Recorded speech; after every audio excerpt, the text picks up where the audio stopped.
All right, welcome back, everyone, to the live stream for Being the Supreme Authority of Your Reality. As I've mentioned, this will be the last one for this series for now. However, there's a lot of cool things coming up on the channel that I'll be sharing some of my favorite meditations and masterclasses that are in the Manifest Together library now, if you want access to that. And I've also mentioned there's an upcoming course which is really going to go deep into generating the senses so you can have it here and now. That will include some live group coaching as well. Just sign up for the email on the website if that's something that calls to you. Otherwise, we're just going to dive in so we can bring this to a really nice close. If you are new here, definitely go back to the start of this so you can follow along. And for everybody else, I'd love to know in the comments where you started, where you're at, what you've seen, what you're working through. Just, solidify it in the comments, especially the celebrations, especially the revelations that you've experienced. Remember, the manifestation truly is the second you have the desire. And I find the more that I reclaim parts of me, I get such a bigger and better picture of my true desires versus before. My desires were so limited.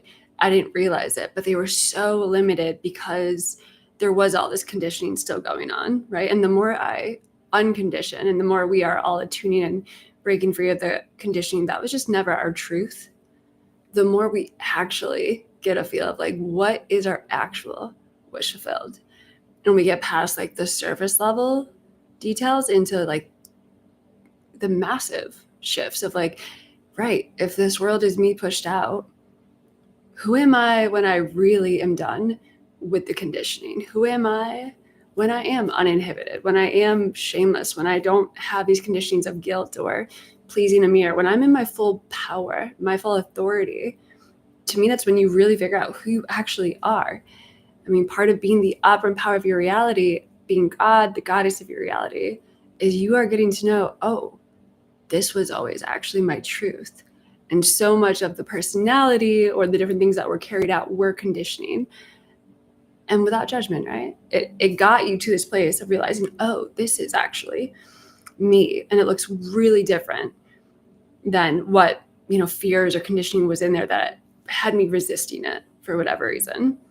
I think the beauty of law of assumption and everyone being you pushed out, and the more you come into power, it really allows you to not only experience yourself as like the world, the universe, but what it really feels like to like actually live, to actually be able to generate and bring things to life. And now this world is becoming actually, to me, interesting and magical and powerful. And, even like I'll make like vision boards or different meditations and scripts, obviously. And I will start sharing that in video content a little bit, definitely in the course, maybe on YouTube, we'll see.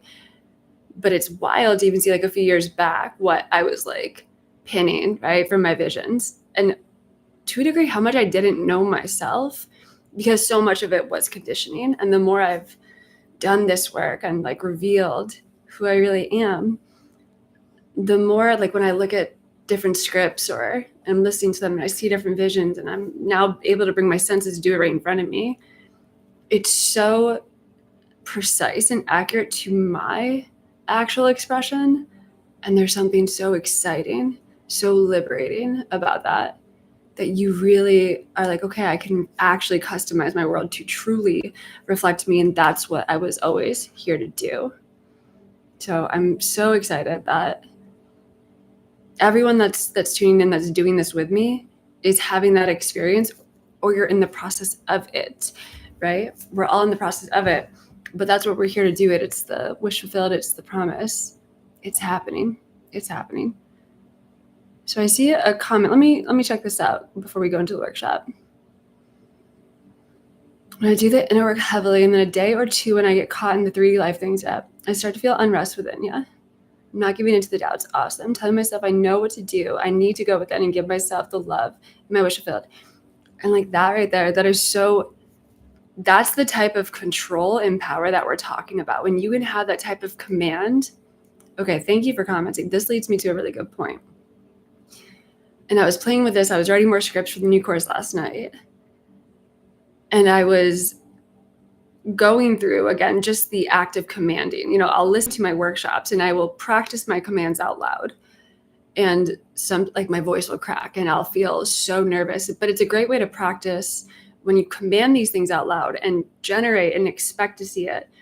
Doubts are going to come up and fears are going to come up. But remember, they come up because those are the conditioned parts of you being like, what? We're supposed to ask permission. We're supposed to wait. Can this really? And that's where we do this work. And you would go back to, your own process or these videos with the inner child and be like, okay, here's the unconditioning, like technically asking the mirror, and how we were all trained to ask for permission or ask questions or kind of live in this perpetual state of hesitancy. It makes no sense.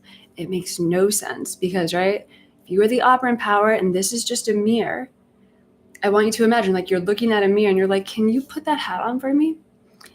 Can you like change my face? Like you're asking the mirror that's just reflecting to give you something. And, ideally we start to see the humor in it. It's ridiculous. It makes no sense. Like commanding, right? Saying, no, this is what it is. I'm the authority. I'm in control. I see the hat, whatever it is. I see the outfit. I see the mansion. I see the money. I see the added zeros, whatever you want, right? And then you see the mirror reflecting it. And we do that as we generate the senses like we've been doing. You give it to yourself. And then we kind of lovingly can really see that the only one that should be asking questions is the mirror. The only one that should be checking on if it's happening is the mirror being like, okay, is this what you want? Or how about this? How about this? A great way to look at this, right, is when you have a desire, that is your fourth dimensional self. And you can look at it like the mirror. You can make it all one. It's all, you are more than this body. It's all your own reality. That's your reality being like, do you want this to come in now? Right? Do you want this version of your person? Do you want this type of bank account? Do you want this type of weather? Do you want this type of food? That is the only one that's actually asking you the question. And it's not a question of, can I get, of course it can give it to you. If you have the desire, it's giving it to you. And we realize the only commands I ever need to have, the only inner conversations I ever need to have is like, yes, I love that weather. That's good. Or yes, I love that type of account. Or yes, I like that type of experience. Or yes, I want this type of person.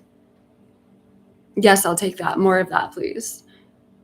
Right? Yes, show me more of this thing I like or this thing I adore. And it's a complete turn of the tables where instead of asking or checking or waiting, the mirror's waiting on you. It's like, you want this one? Yes, I do. We generate, we feel it. Okay, done. It's yours here. Would you like this here and now? Yes, I would like that immediately. Okay, here and now. Would you like this one a little bit later? Sure, yes. And there's something so powerful about switching the dynamic and realizing it was just asking you the whole time. You're not here to ask. That's not your job. You're here to just be who you are, the God, the goddess, the operant power, the CEO, the boss, whatever you want to call it. But the director, the authority of your reality, and say, yep, more of that. Yes, I'd like that. Yes, I love more of this. This would be great. Here it is. All right. And learning to really get that new inner conversation of it's actually asking you, you're saying yes. And then we are building that assumption of it always delivers. And I do find the more I generate the senses in the moment, and I just see it, again, that's me and my outer world, the world, that's just me and my imagination, which is all I actually am. I'm beyond this body, working together to be like, okay, it's crystallized, it's here, right? We never have to remind the mirror or things like that because it's all you and your consciousness. It already holds the image, which is why you even desire it. So it's just a solidifying of like, yes, I will take that desire here and now. Awesome. I see it, I smell it, I taste it, I touch it. And then as we do this work, the senses get back on autopilot. You want to remember that, right? Your senses, at first you're like, oh, right, it's asking me. And there's that learning curve for a second. But then it starts to be really fun, it starts to be good. And you have those moments, and that's where you build your confidence when you have the doubts. Because even the doubts of like, is it happening? Will it work? I want you to imagine that's your like mirror asking you, or your higher self, like, hey, this really wants you, ready for it? And you're like, yeah, okay, cool. And then the senses are like, okay, this is what it looks like. smells like, tastes like, feels like. All right. And that's the collaboration. That's the dance.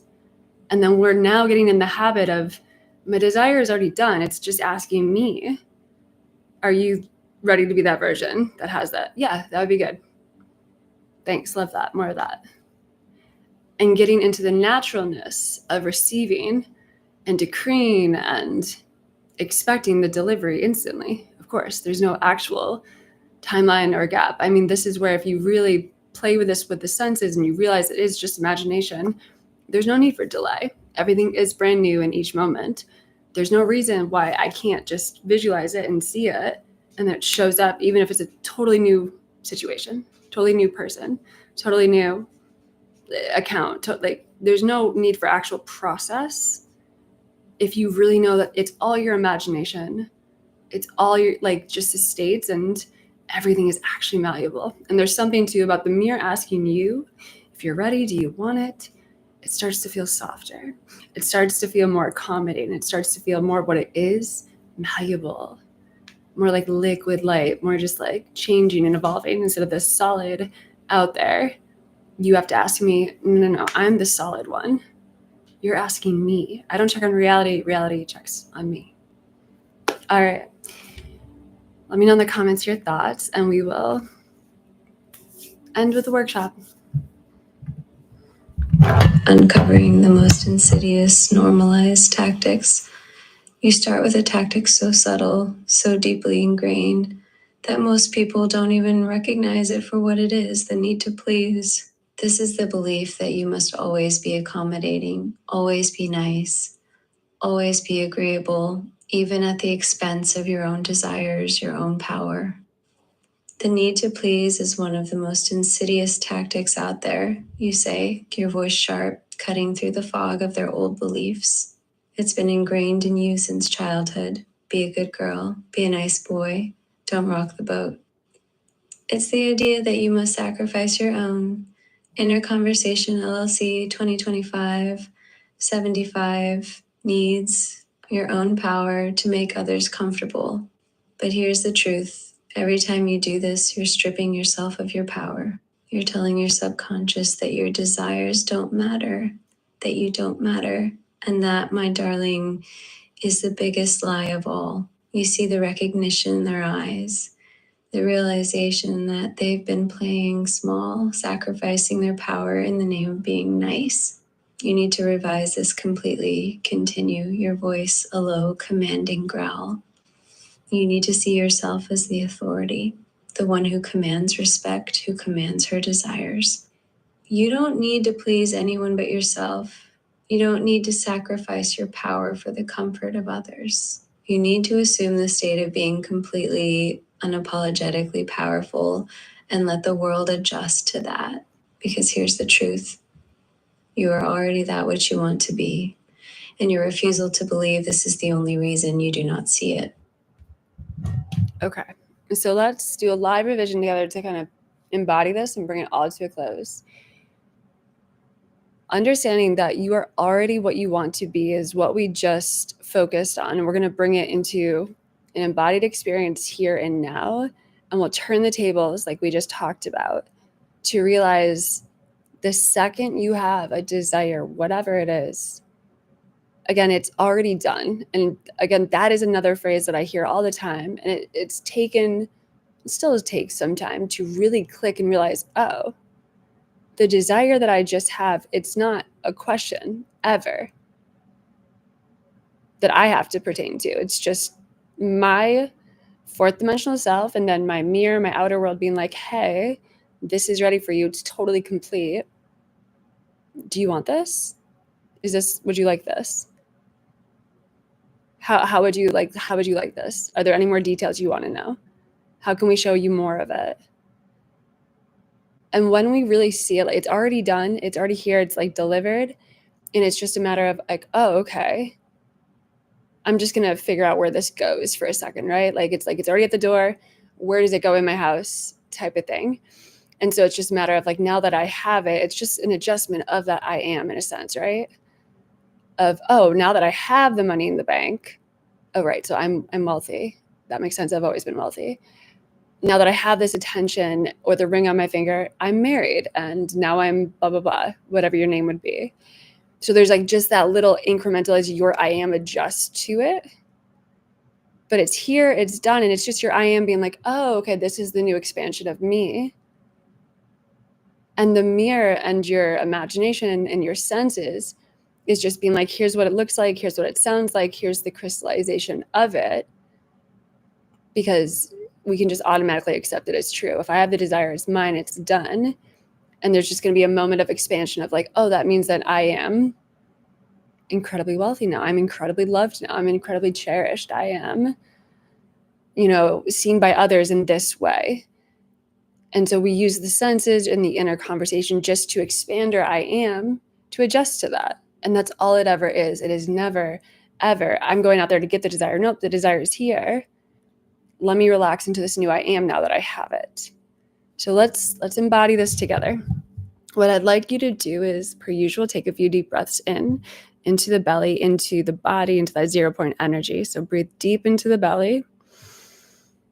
And exhale, do a few of these to really get in your body, into the hips, that root chakra. Feel yourself even putting your energy all the way down into the middle of the earth, because that's you too. Feel the whole earth vibrating with you, the whole mirror vibrating with you.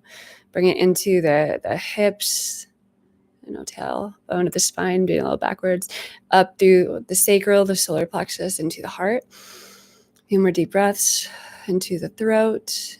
Jaw can get loose, into the head, and up above you too, the air above you, the room around you. It's all your imagination. It's all liquid light. It's all moving with you.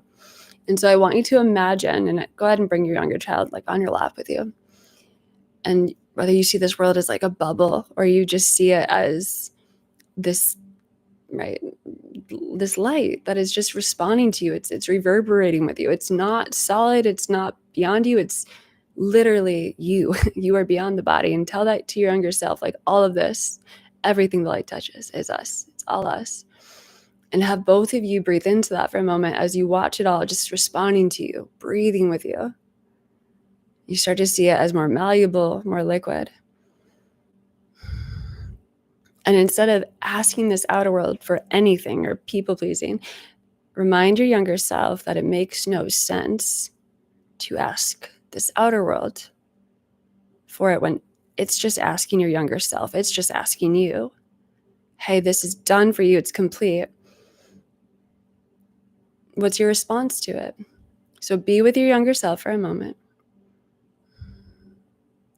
And right, maybe there is a little bit of confusion. There's a little bit like, oh, so whether I would always keep it as the younger self. And I want you just to hear from a moment the younger self being like, oh, so I actually have this thing or things, or I have this whole new sphere, this whole new state. And just give them a moment right now to come up with any questions or any fears and just kind of be with them. And it might be like, I don't know what that feels like. I don't know what that looks like. I don't know what it sounds like. And just take a moment to, as the adult, command the senses, okay, but your eyes do. Your eyes will show you what it's like to have that person right here loving you. Your eyes will show you what it's like to have the items, the house, the money in the bank, the health. Your ears can now also generate and show you what it's like to hear, oh, it's here. They love me. They're always communicating with me. I'm financially free. I'm totally secure. Oh, like I don't have to worry about that anymore. The health is perfect now. Oh, the weather's always great now. I love my new surroundings. And then the touch and the taste, right? Show that younger version. Your tongue knows what it tastes like. Let's taste that now. It knows what it feels like to be in the warmth of the sun, to be in a house that we own, that we love, to always have the touch and affection of our person. And just show them that reminder, because it's innate in them. Their senses know what to do. Just like they've even been able to conceptualize the desire, that same magic that did that is going to now conceptualize, because it's all imagination, what it sounds like, what it looks like, what it tastes like. and see if they can just start to relax into that. And then you can even imagine the mirror, your imagination. What else would you like? So this is done. What else? What on top of that? And without guilt or shame, let them make the request. More of this, more of that. And it's never a request of can I have? It's no, more of this. Less of that, replace it with this. Let them get demanding. Let them boss it around for a second. Let them have that, just like that bravado, that confidence of a child who's unabashed with their imagination. And then with your senses, the eyes, the ears, the taste, touch, all of that, generate it. Right? Where the universe is like, okay, here's this, here's that, here's that. And would you like more of this? And how would you like tonight to go? And how would you like tomorrow to be? And what would you like to hear? Did you like these words or would you like these ones? What about dinner, right? More savory, more sweet. What about the lighting? What about warmer, colder in the temperature?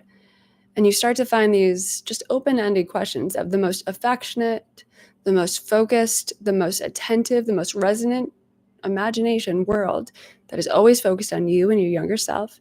And it's always actually asking you, would you like them to bring you flowers tonight or make you a meal? Would you like to just play all day and go on a vacation tomorrow and all expenses paid? And then it's just a matter of like the eyes are seeing it, the ears are hearing it, the tongue is tasting it, the body's starting to feel it. And we're seeing, right, our imaginal world give it to us, because it's never a question of, is it happening? No, it's always happening. Maybe there's some extra elements like, would you like more of this? Would you like more of that? And now we've turned the table and it's just pleasing you. It's serving you. It's doing its job to reflect more of you.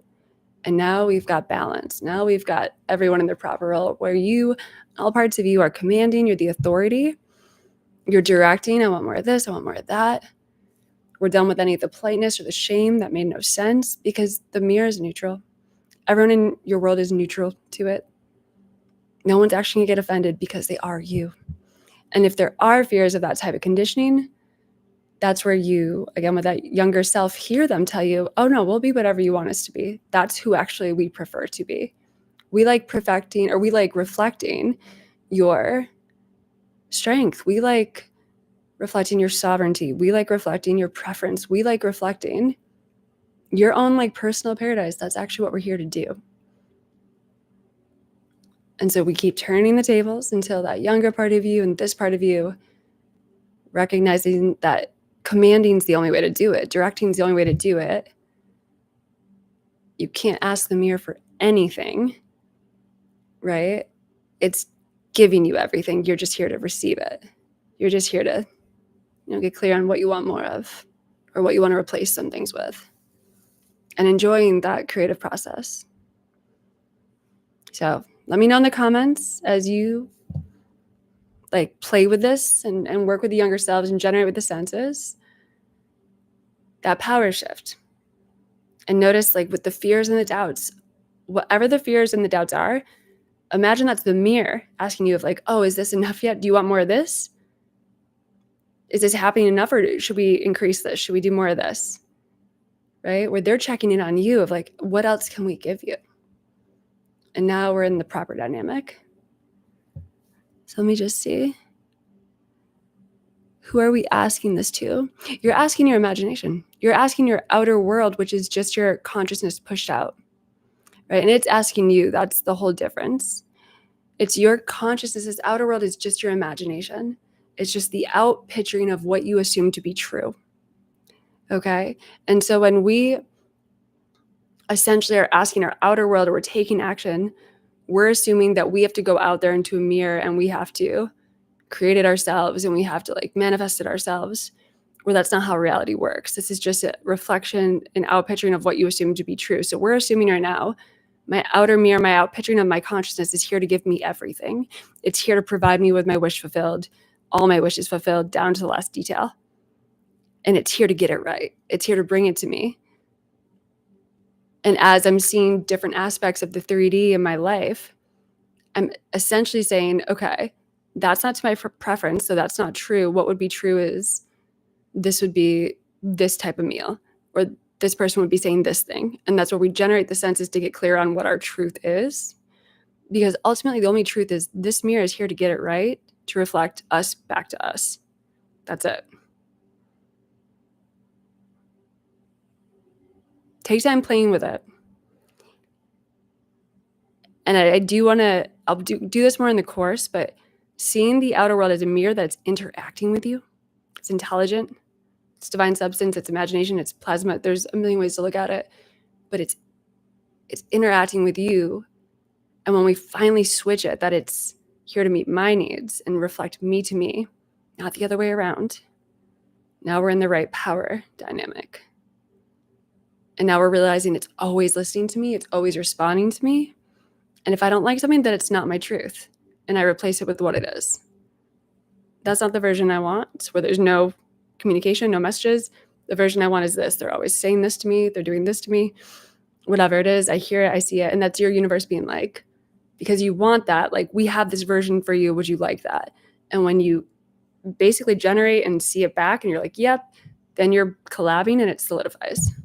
Then the two are in agreement, as Neville says. So I'll answer one more before we bring to this close. We will get the group up soon. I would definitely suggest coming to the group if you want to do like this together, and I'll answer lots of questions. I think I'm gonna do like, a weekly thing I've always done is like a weekly or 3 times a month, and I do like an hour where it's very interactive. But let me get this one while y'all are here on the last one. If I'm not able to remember the first time something happened in my childhood, revise. You don't have to. Whatever comes up, you never have to search for this, right?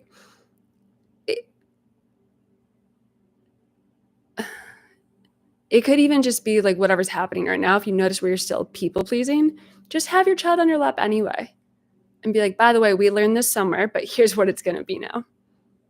And they might have a memory that comes up and you're like, oh, then you revise that. But it doesn't matter. As long as you are, to me, just incorporating all parts of yourself where you're like, yeah, that we learned that, but it's just not true. And a younger part of yourself is like, okay, cool, that makes sense. I find there's just more of an embodied experience. And then sometimes you are just talking to adult you, right? But I like to see that if I have fears and doubts coming up, I just like to see that as my younger child. It helps me kind of separate the experience where I can take a part of myself and come into my own higher self and be like, here's the truth, right? Because technically there's no difference between adult you and younger you. There's technically no past and future because it's all in the now. But these are things too that ultimately, the more we can interact with different parts of our consciousness out here on the inside, it just solidifies everything. It connects it all. And it makes it more digestible for the whole nervous system to be like, oh, okay. And the good news is too, is the larger part of you has always known this, which is why it resonates. So you can trust that even if it's been opposite your whole life, it doesn't matter. The larger part of you has always known this. And so it's like the younger part will catch on quite quickly. All right. And yeah, don't worry about the childhood memory. It's helpful to bring that younger part of you and be like, well, here's what we know now. And they're like, okay. All right.